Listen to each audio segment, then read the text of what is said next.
To engage people on the importance of memory, I've put together an informational video on the influenza pandemic and how it affected Newfoundland and Labrador. Did you know that the influenza pandemic of 1918 killed more people than the First World War, taking approximately 1/3 of the world's population?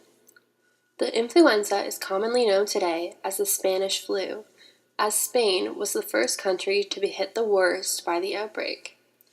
At this time, in 1918, the flu was spreading rapidly due to the soldiers all returning home from the war, leading to a shortage of doctors and nurses.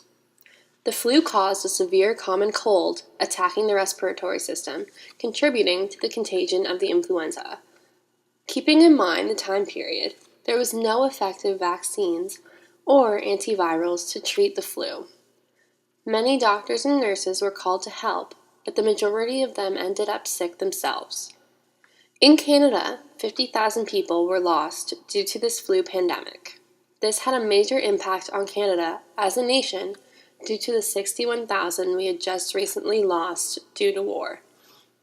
The influenza impact on Newfoundland.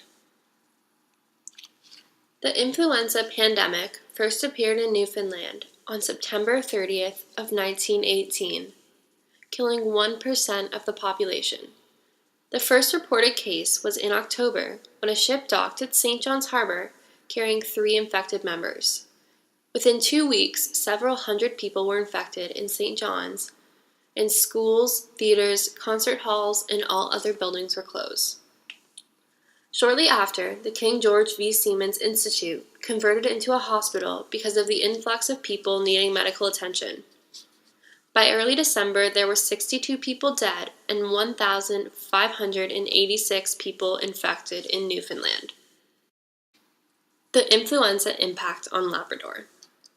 The influenza pandemic in Labrador killed 10% of the population.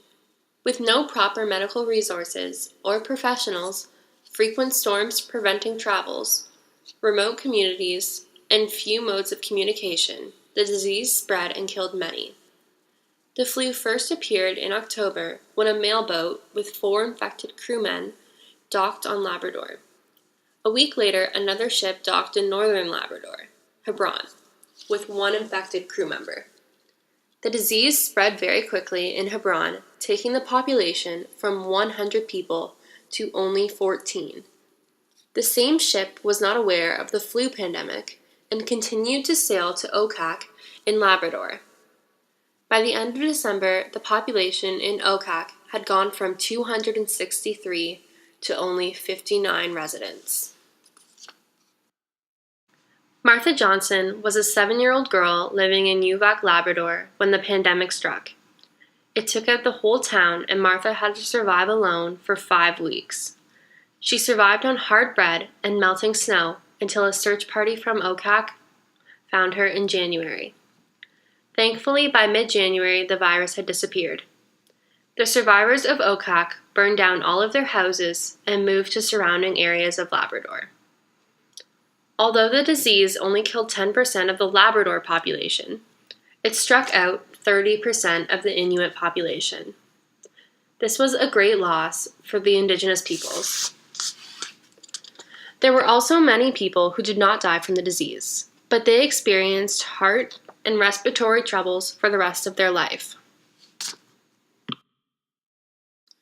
In conclusion, the province of Newfoundland and Labrador experienced tremendous loss because of the influenza pandemic of 1918. It is important that we remember the disaster and take time to commemorate it, as it is our Canadian history.